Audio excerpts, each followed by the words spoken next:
মাদেরকে সবসময় আমরা আগলে রাখি, আর যারা বৃদ্ধাশ্রমে দেন তাদের আমার মনে হয় যে পারিবারিক শিক্ষার অনেক অভাব আর কি। যতই তুমি শিক্ষিত হও কিন্তু মা বাবার বাইরে কিছুই না।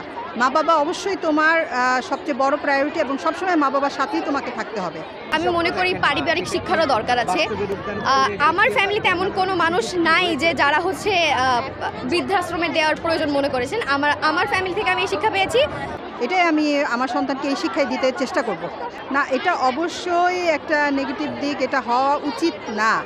তবে মা বাবাকেও এভাবেই শিক্ষা দিতে হবে বা তাদের মনের মধ্যে এটা গেঁথে দিতে হবে যে না, যতই তুমি শিক্ষিত হও কিন্তু মা বাবার বাইরে কিছুই না।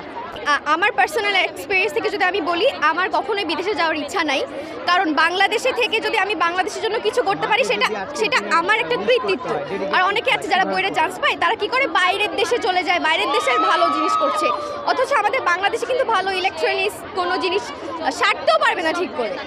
আমি মনে করি যে পড়াশোনাটা এখানে করে বাংলাদেশের জন্য কিছু করা উচিত।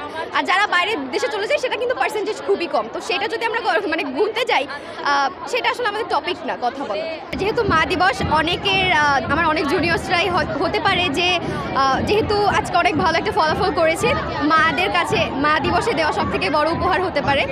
মায়ের কাছে এটা সবচেয়ে বড় উপহার, যেহেতু আমি গোল্ডেন A+ পেয়েছি। আর এটা আমার এক্সপেকটেশনের থেকে অনেক বেশি। আমি অনেক বেশি খুশি, এর থেকে বেশি খুশি মনে হয় না আমি কোনোদিন হয়েছি। মা বাবা ওরা সবাই অনেক স্ট্রাগল করছে, বিশেষ করে মা actually special for every children. বিশেষ করে মেয়েদের জন্য, মেয়েদের কাছে মা অ্যাকচুয়ালি একটু বেশি স্পেশাল হয়, কারণ কি দুজনই মেয়ে, দুজনই নারী। মা অনেক কষ্ট করছে, বাবাও কষ্ট করছে। আর আমি যে তাদেরকে এত ভালো রেজাল্ট একটা উপহার দিতে পারছি, তাদেরকে গর্বিত করতে পারছি, আমারও খুব অনেক ভালো লাগতেছে।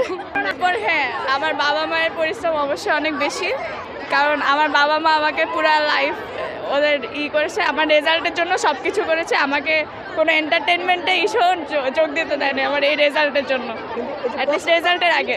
পাড়া প্রতিবেশীর মধ্যে তো হ্যাঁ, আমার অনেক আপু আছে যারা আমাকে মোটিভেট করেছে। হ্যাঁ, আমি তো পাস করেই গিয়েছি। আমার মা এমনই খুশি ছিল, আমি সব মাদেরকে দেখছিলাম আর আমি সেই দিনটার কথা মনে করছিলাম যে আমার মা যখন শুনেছিলেন যে আমি গোল্ডেন A+ পেয়েছি, তখন মানে আম্মুর একটা মনের আশা যে প্রথম আসলে একটা স্টেপে যেতে হলে তো SSC HSC, এটার পরেই তো মনের ইচ্ছা যেখানে যাওয়ার, যেদিকে সেক্টরে যেতে চায়। মানে এক একজনের স্থান থেকে একজনকে দেখতে হবে, মানে সবাই তো আর এরকম হয় না। মায়েদের প্রতি কোনো এরকম বলা যাবে না। মারা এখান থেকে ইচ্ছা আছে, যেহেতু 10টা বছর এখানেই থেকেছি, এটার প্রতি একটা মায়া আছে। বা এখানকার এই শিক্ষা প্রতিষ্ঠানে যেহেতু নামই অন্যরকম, এরকম আসলে কোথাও হওয়া মনে হয় পসিবল না। এখানেই কমফোর্ট জোন আমার।